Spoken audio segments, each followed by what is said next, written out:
صحیح حدیث میں ہے رسول اللہ صلی اللہ علیہ وسلم نے ارشاد فرمایا کہ پچھلی امتوں میں عیسائیوں کا زمانہ تھا اور عیسائی مذہب اس وقت برحق تھا، تو آپ صلی اللہ علیہ وسلم نے فرمایا کہ ایک بادشاہ کا، یعنی حدیث کا پورا میں مفہوم بیان کر رہا ہوں، ایک بادشاہ تھا، اس کے پاس ایک جادوگر تھا۔ تو یہ بادشاہ لوگوں کو الو بناتے رہتے ہیں نا، جادو ودو دکھا دکھا کے لوگوں کو عقیدت رہے۔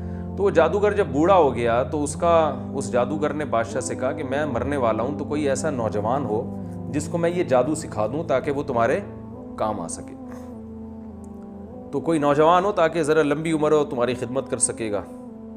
تو ایک خاندان تھا، انہوں نے اپنا بیٹا دے دیا کہ بھئی اچھا ہے، یہ جادو سیکھے اور بادشاہ کے پاس رہے گا۔ تو وہ نوجوان جب جادوگر کے پاس جادو سیکھنے کے لیے آتا تھا تو راستے میں ایک راہب کا گھر تھا۔ راہب جو عیسائی مذہب پر ہوا کرتے تھے اور اللہ اللہ کیا کرتے تھے، عبادت کیا کرتے تھے۔ راہب درمیان میں پڑتا، تو یہ نوجوان اس راہب کے پاس جاتا، درمیان میں راہب کے پاس جاتا، راہب اس کو دین کی باتیں بتاتا، توحید کی دعوت دیتا اور بتاتا کہ جادو اچھا کام نہیں ہے، مذہب کی تو یہی دعوت ہے نا۔ اور جب یہ جادوگر کے پاس جاتا تو جادوگر اس کو وہی فلیتے پلیتے اور سنگل محبوب، آپ کے یہ ٹوپی ڈرامے تو جادوگر لے کے چل رہے ہوتے ہیں، اور یہ لے کر آؤ اور مردہ، یہ میں اپنی طرف سے تشریح کر رہا ہوں، حدیث میں اتنی تشریح نہیں ہے، لیکن یہی کرتا ہوگا نا۔ حدیث میں تو بس اتنا ہے کہ جادوگر کے پاس آتا تو راہب کے پاس سے ہوتا ہوا جاتا، اور جاتے ہوئے بھی راہب کے پاس سے، یعنی گھر سے آتے ہوئے بھی راہب کے پاس سے اور واپسی پہ بھی راہب کے، تو راہب کی باتیں زیادہ اس پر اثر کرنے لگیں۔ لیکن وہ جادوگر اس کو یہی فلیتے پلیتے گندی باتیں جو جادوگروں میں ہوتی ہیں اور ہوائی باتیں، تو یہ جو نوجوان تھا نا، اس کو راہب کی باتیں اٹریکٹ کرنے لگی کہ یار اس کی تعلیمات پاکیزہ ہیں، صاف ستھری، خود بھی صاف ستھرا رہتے ہیں، جو مذہبی لوگ ہوتے ہیں نہانا دھونا، جادوگر تو گندے اس میں رہتے ہیں ہر وقت گند میں۔ تو یہ کیا ہوا، یہ مسلمان ہو گیا، یعنی اس وقت عیسائی مذہب اس نے قبول کر لیا جو برحق مذہب تھا۔ راہب کے ہاتھ پہ یہ کیا ہو گیا، مسلمان۔ راہب نے اسے کہا کہ دیکھو، جب اگر تم بادشاہ کو پتہ چل جائے نا کہ تم مسلمان ہو گئے ہو تو میرا نہیں بتانا کہ میرے ہاتھ پہ، ورنہ بادشاہ مجھے قتل کر دے گا۔ اس نے کہا ٹھیک ہے، نہیں بتاؤں گا۔ تو یہ نوجوان کو اب اللہ نے چونکہ اس سے دین کا کام لینا تھا بہت زیادہ، اور اس کی بڑی قربانی تھی، جادو میں تو کروڑوں روپے پیسہ ہے، یہاں پر پیسہ بھی نہیں، تو اب اس کی قربانی کی وجہ سے اللہ نے کیا کیا، اس کے ہاتھ پہ کرامتیں ظاہر کرنا شروع کر دیں تاکہ لوگ اس کی طرف مائل ہوں اور یہ بتائے کہ یہ جادو نہیں ہے بلکہ یہ کون کر رہا ہے، اللہ کر رہا ہے۔ تو بعض دفعہ اللہ کسی سے کام لے لیتے ہیں بڑا۔ تو اب کیا ہوا کہ جناب یہ مادرزاد نابینا کے آنکھوں پہ ہاتھ رکھتا، اس کی بینائی لوٹ آتی، یہ کوڑ کے مریض پہ ہاتھ رکھتا، وہ اس کو شفا مل جاتی ہے۔ ایسے عجیب عجیب کام اس کے ہاتھ پہ ظاہر ہونا شروع ہو گئے۔ تو بادشاہ نے کہا بھئی یہ تو بڑا جادوگر بن گیا ہے، اور یہ بڈھے نے تو اس کو بڑا ٹائٹ سے، بڈھے سے بھی آگے نکل گیا یہ تو جو جادو سکھا رہا تھا۔ بادشاہ بڑا خوش ہوا، تو بادشاہ نے اس کو بلایا کہ ہمیں تمہارے بارے میں خبر پہنچی ہے، تم تو بھئی یوں بھی کر رہے ہو، یہ بھی کر رہے ہو، یہ بھی کر رہے ہو، تم تو بڑے ماشاءاللہ فنٹر، ماشاءاللہ تو نہیں کہا ہوگا، یعنی فنٹر بن گئے۔ تو اس کو اب موقع مل گیا۔ اس نے کہا بھئی بات یہ ہے کہ یہ سب کچھ اللہ کر رہا ہے، میں نہیں کر، صرف ہاتھ میرا ہے، کرنے والا کون ہے، اللہ۔ بادشاہ تو کافر تھا، وہ تو اللہ کو مانتا نہیں تھا۔ اس کو یہ خطرہ ہوا کہ یہ تو لوگوں کو اللہ کی طرف دعوت دے رہے ہیں، تو لوگ تو اللہ کی قدرت پہ یقین کریں گے، میری دکان کیا ہو جائے گی، بند۔ تو بادشاہ اب اس کو قتل نہیں کرنا چاہتا تھا، کیونکہ بادشاہ کہہ رہا تھا یہ بڑا قیمتی آدمی ہے، اس کے ہاتھ پہ ایسی ایسی چیزیں ظاہر ہونا، اگر یہ میرا بن جائے تو میرے لیے بہت مفید ہو سکتا ہے۔ تو بادشاہ یہ چاہ رہا تھا کہ اس کو ڈرا ڈرا کے قتل، یعنی ڈرائے، قتل کی دھمکیاں دے تاکہ یہ قتل نہ ہو اور یہ موت کے خوف سے جو ہے نا ایمان چھوڑ دے۔ خیر اس کو پہلے تو اتنا مارا گیا، اتنا ٹارچر کیا گیا کہ اس نے راہب کا نام بتا دیا کہ میں اس کے ہاتھ پہ، ظاہر ہے انسان ایک حد تک مار برداشت کرتا ہے۔ تو راہب کو لایا گیا اور راہب کا سر قلم کر دیا گیا، وہ بیچارہ شہید ہو گیا۔ کتنا مبارک راہب ہوگا جس کا حدیث میں تذکرہ آ رہا ہے۔ تو اور اس کو کیا کیا گیا کہ اس کو بادشاہ نے کہا کہ لوگوں سے کہا اپنے درباریوں سے کہ اس کو لے کے جاؤ پہاڑ پہ اور نیچے کھائی دکھاؤ، اس کو ڈراؤ، ٹھیک ہے نا، اور اس سے کہو کہ یہ عیسائیت چھوڑ دے، نہیں چھوڑتا تو ہم تمہیں یہاں سے گرا کے ہلاک کر دیں گے۔ تو اس کو لے گئے، اس نے کہا ہلاک کر دو، میں تو عیسائیت نہیں چھوڑنے والا۔ تو اللہ کی قدرت کیا ہوئی ہے کہ وہ پہاڑ پہ ایسا کچھ زلزلہ آیا, وہ سارے مر گئے اور یہ بچ گیا, اکیلا واپس آ گیا. تو بادشاہ نے پھر لوگوں کو کہا کہ اس کو سمندر میں لے جاؤ. اچھا, اب یہ خبریں لوگوں میں مشہور ہونا شروع کی, ایک نوجوان ہے بھائی وہ اس طرح کا ہے, کیونکہ اللہ تعالیٰ پہ مشہور کر رہے ہیں نا تاکہ اس سے کام لینا ہے اللہ تعالیٰ نے. تو اس کی خبر کہ بھئی یہ تو آنکھوں پہ ہاتھ لگائے تو بینائی واپس لوٹ آتی ہے. تو یہ سب کو یہی کہتا بھئی میں یہ نہیں کر رہا, یہ اللہ پر ایمان لے کر آؤ, یہ میں نہیں کر رہا, یہ اللہ کر رہا ہے, تو اللہ کی قدرت پر ایمان لے کر آؤ. تو اب اس کے یہ واقعہ بھی مشہور ہونے شروع ہو گئے, بھئی پہاڑ سے گرایا نہیں مر رہا. تو اس کو سمندر میں لے کر گئے, بیچ سمندر میں بادشاہ نے کہا اس کو غرق کر دینا اگر یہ ایمان نہ لے کر آئے. تو ڈرایا نہیں, یعنی ایمان نہ چھوڑے, اگر یہ ڈرایا وہی اثر نہیں ہوا اس کے اوپر.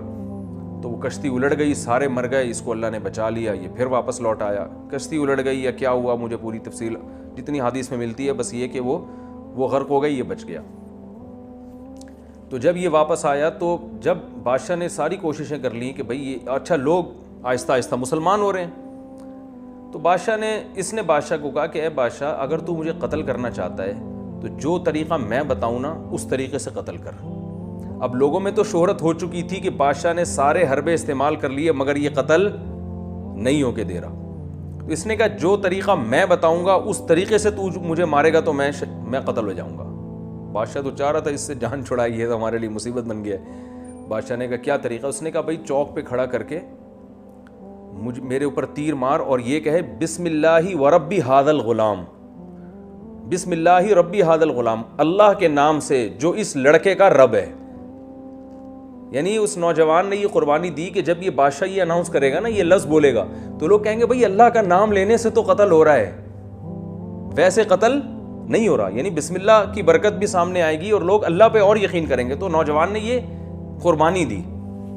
تو جب اس کو اس طرح سے چوک پہ کھڑا کیا گیا اور اس کے تیر مارا گیا نا, تو جب بسم اللہ ربی ھذا الغلام کہا گیا, یہ تیر اس کی کنپٹی پہ لگا اور اسی وقت یہ شہید ہو گیا. لیکن اچھا اس نے یہ بھی کہا تھا کہ پورا شہر اکٹھا کر لو, یہ سب کے سامنے ہونا چاہیے, اکیلے میں نہیں, کیونکہ یہ چاہ رہا تھا یہ دعوت سب کے پورے شہر کو پہنچ جائے. اور تو جب پورا شہر اکٹھا کر لیا گیا اور اس کے تیر لگائے, یہ جناب گرائے, پورے شہر نے بیک زبان ہو کے کلمہ پڑھنا شروع, سارے مسلمان ہو گئے. جو اس وقت جو عیسائی مذہب برک تھا سب اللہ کی دعوت, اللہ پر ایمان لے آئے اور بادشاہ کے رب ہونے کی, بادشاہ تو اپنے آپ کو رب کہتا تھا, سارے مسلمان ہو گئے. آپ کو پتہ ہے جو حکومتی پٹھو ہوتے ہیں نا وہ کبھی بھی وہ نہیں ہلتے چاہے کچھ بھی ہو جائے. جو بادشاہ کے درباری ہوتے ہیں نا خاص, بہت کم ان میں لوگوں کو ایمان کی توفیق ملتی ہے. تو قرآن کی تاریخ سے بھی پتہ چلتا ہے کہ ظالم بادشاہوں میں بعض دفعہ پوری قوم ان کے خلاف ہو گئی, لیکن ان کے جو درباری ہیں وہ ان کا ساتھ نہیں چھوڑتے. تو ایسا ہی ہوا کہ پوری قوم مسلمان ہو گئی, لیکن جو بادشاہ کے درباری تھے, اس کے خاص لوگ تھے جو ہر وقت بادشاہ کے ساتھ رہتے تھے, وہ بادشاہ کے ساتھ تھے. تو بادشاہ نے یہ کہا کہ بھائی یہ تو پوری قوم ہمارا دین چھوڑ دیا اس نے اور مجھے خدا ماننے سے انکار کر دیا ہے. اب ایک ہی حل ہے کہ ان کو زبردستی مجبور کر کے اس دین برحق سے دور کرو. اور اس کا طریقہ یہ ہے کہ شہر میں جگہ جگہ خندقیں کھودی جائیں, ہر گلی میں ہر محلے میں خندقیں کھود کے اس میں لکڑیاں ڈالی جائیں, آگ جلائی جائے اور پھر ایک ایک کو پکڑ کے اس آگ میں جھونکا جائے. تو جو اس آگ کو دیکھ کے ڈر جائے اور کہے کہ میں اپنا دین چھوڑتا ہوں تو اس کو تو بچا لو, باقی سب کو کیا کر دو, آگ میں ڈال دو. تو یہ وہ خندقیں تھیں. تو ایک ایک کو پکڑ کے ڈالا گیا. صحیح حدیث میں آتا ہے آپ صلی اللہ علیہ وسلم نے ارشاد فرمایا کہ 3 بچے ہیں جو ماں کی گود میں بولے ہیں. ایک تو حضرت عیسیٰ علیہ السلام ماں کی گود میں بولے تھے, اور ایک وہ جس پر وہ ایک بزرگ تھے نماز پڑھ رہے تھے, تو ان کی ماں نے ان کو پکارا تو وہ پریشان ہو گئے کہ ایک طرف ماں ہے اور ایک طرف نماز ہے. تو آزمائش میں آ گئے نا, اللہ میں نماز توڑ کے جواب دوں تو تیرا حق ضائع ہوتا ہے, اور ماں کو نماز نہ توڑوں تو ماں کا حق. تو اسی کشمکش میں تھے کہ ماں نے بد دعا دے دی کہ اللہ کرے تجھ پر کوئی تہمت لگے. تو یہی ہوا کہ وہ پھر کسی چرواہے نے کسی عورت کے ساتھ زنا کیا, بچہ پیدا ہوا. تو وہ عورت شادی شدہ تھی نہیں. لوگوں نے پوچھا بچہ کس کا ہے, تو اس عورت نے جان چھڑانے کے لیے اس راہب پہ ڈال دیا. وہ بیچارہ نے ایک بزرگ اپنے جھونپڑی میں اپنی عبادت کیا کرتا تھا, اس پہ جھوٹا الزام ڈال دیا. لوگوں نے پکڑ کے مارا اس کو اور اس کے وہ عبادت خانہ گرا دیا. تو اللہ تعالیٰ نے اب اس پر رحم کیا, تو جو ہے نا ماں کی گود میں بچہ بولا. کہ میرا جو ہے نا اس کے پانی سے اللہ نے مجھے پیدا نہیں کیا بلکہ مجھے فلاں کے پانی سے اللہ نے پیدا کیا, وہ چرواہے سے. تو یہ کرامت اس راہب کی ظاہر ہوئی. تو اللہ نے اپنے حق کی وجہ سے اس کی عزت کی بھی حفاظت کی, لیکن ماں کی بد دعا بھی لگی اس کو. تبھی امام ابو حنیفہ رحمہ اللہ تعالیٰ اسی حدیث کی بیس پہ کہتے ہیں کہ اگر نماز کی حالت میں ماں پکارے اور اس کو پتہ نہیں ہے کہ آپ نماز پڑھ رہے ہیں تو نماز توڑ دینی چاہیے. تو اب کیا مسئلہ ہوا کہ وہ بچہ بھی ماں کی گود میں بولا. تو خیر جب لوگوں نے کہا یہ تو راہب بڑا نیک آدمی ہے, بچے سے اللہ گواہی دلوا رہے ہیں, تو اس راہب کو دوبارہ پروٹوکول دیا گیا اور اس سے کہا ہم آپ کا عبادت خانہ سونے کا بنا کے دیں گے. اس نے کہا نہیں بھائی, وہ مٹی کا گھروندا ہی بنا دو میرے لیے, جب عبادت ہی کرنی ہے تو سونے کے محل کا کیا کرنا. تو یہ ایک بچہ ماں کی گود میں بولا, ایک عیسیٰ علیہ السلام, اور ایک تیسرا ایک اس واقعے میں. تو نبی صلی اللہ علیہ وسلم نے فرمایا کہ جب سب کو لا کے آگ میں ڈالا جا رہا تھا, نہیں وہ اتنا دودھ پیتا بچہ نہیں تھا جو یوسف علیہ السلام کی گواہی جس نے دی تھی نا, واسع خان, تو وہ آپ جتنا کم از کم ہوگا. تو یہ جو تھا حدیث میں آتا ہے کہ ایک عورت کو لایا گیا, اس کی گود میں جو ہے نا دودھ پیتا بچہ تھا. اب اس عورت کو اپنے بچے کا خیال آ رہا تھا, یہ بچہ کیسے آگ میں جلے گا نا. وہ بیچاری, باقی لوگ تو گر رہے تھے, ایمان اتنا مضبوط تھا ان لوگوں کا, اس بچے نے قربانی ایسی دی تھی نوجوان نے کہ وہ آگ میں گرنے کے لیے تیار. تو وہ بچہ, ماں جو ہے نا ہچکچا رہی تھی کہ ایک طرف کفر ہے کہ میں اللہ کا انکار کر دوں, اور ایک طرف یہ آگ ہے, اور پھر بچے پہ ترس آ رہا تھا اس کو کہ بچے کو کیسے میں ڈالوں. تو نبی صلی اللہ علیہ وسلم نے ارشاد فرمایا کہ اللہ نے اس بچے کو قوت گویائی عطا فرمائی. تو جب کوئی اللہ کے لیے ایسی قربانیاں دیتا ہے نا تو اللہ کی بھی مدد ہوتی ہے. تو اس بچے نے ماں کی گود میں بولا کہ اے ماں, یہ آگ کا ایندھن نہیں ہے, یہ جنت کا باغ ہے, اس میں کود جا. تو نبی صلی اللہ علیہ وسلم, یعنی یہ دیکھنے میں آگ لگ رہی ہے, حقیقت میں یہ آگ نہیں ہے, یہ باغ ہے, اللہ نے جو ہے نا آزمائش کے لیے اس کو رکھا ہے. تو وہ ماں جو ہے نا اپنے سینے سے لگا کے اس میں کود گئی. تو خیر وہ اس بادشاہ نے, کمبخت نے, ان سب کو قتل کر دیا. تو وہ غالب آ گیا بادشاہ, وہ ہلاک ہو گئے. تو اب چونکہ ظاہری لحاظ سے بادشاہ کو کامیابی مل گئی تھی اور وہ ایمان والے سارے قتل ہو گئے, جو کفر میں تھے وہ تو بادشاہ کے ساتھ ہو گئے, تو اب ظاہری لحاظ سے تو وہ کامیاب ہو گئے نا. تو قرآن میں اللہ نے صدیوں بعد ان کا واقعہ نازل فرمایا, اور اللہ نے فرمایا کہ میں اپنے نبی کو یہ اطلاع دے رہا ہوں کہ دیکھنے میں کامیاب بادشاہ ہوا لیکن حقیقت میں کامیاب نہیں ہوا, اس لیے کہ وہ تو باغات میں چلے گئے, اور جو بادشاہ جس نے خندقیں کھدوائی تھی نا, اور اس کے جو فوجی لوگوں کو پکڑ کے خندقوں میں ڈال رہے تھے, وہ اصل میں آگ میں ہیں. تو آگ کے مستحق یہ لوگ ہوئے ہیں, وہ نہیں ہوئے. تو اسی کا اللہ نے اس صورت میں بیان کیا. اب دوبارہ پڑھ لیتا ہوں. اللہ فرماتے ہیں قسم ہے آسمان کی جو ستاروں والا ہے, یعنی راستوں والا ہے, اور قیامت کے دن کی قسم, اور شاہد اور مشہود کی قسم, ہلاک ہو گئے خندقوں والے جنہوں نے خندقیں کھودی. النار, پھر ان کی برائی کو بیان کیا جا رہا ہے, معمولی خندق نہیں تھی بلکہ آگ والے لوگ تھے, جو ایندھن والی آگ تھی جس میں ایندھن ڈال کے اس کو بھڑکایا گیا تھا. اذ ہم علیہا قعود, اور جب وہ وہاں بڑے آرام سے بیٹھے ہوئے منظر دیکھ رہے تھے. وہم علی ما یفعلون بالمؤمنین شہود, اور ایمان والوں کے ساتھ جو ظلم زیادتی کر رہے تھے اسے اپنی آنکھوں سے دیکھ بھی رہے تھے, پھر بھی ان کو ترس نہیں آیا. اور یہ انتقام ان سے صرف اس بیس پہ لے رہے تھے, وما نقموا منہم الا ان یؤمنوا باللہ العزیز الحمید, صرف اس بیس پہ انتقام لے رہے تھے کہ یہ ایک رب پہ ایمان لائے ہیں جو زبردست, غالب اور قابل تعریف ہے. اس پر ایمان لانے کی سزا یہ مل رہی ہے کہ ان کو آگ میں ڈالا جا رہا ہے, اور وہ معمولی رب تھوڑی ہے. اس میں اللہ بتا رہے ہیں کہ ہمارے لیے جب کوئی قربانی دے گا تو کیا ہم اس سے غافل ہو جائیں گے؟ الذی لہ ملک السماوات والارض, یہ وہ اللہ ہے جو آسمانوں اور زمین کا بادشاہ ہے اور ہر چیز پر گواہ بھی ہے. وہ بادشاہ اور اس کے درباری سمجھ رہے تھے کہ اللہ کو نہیں پتا, تو اللہ فرماتے ہیں ہم تو سب کچھ دیکھ رہے تھے.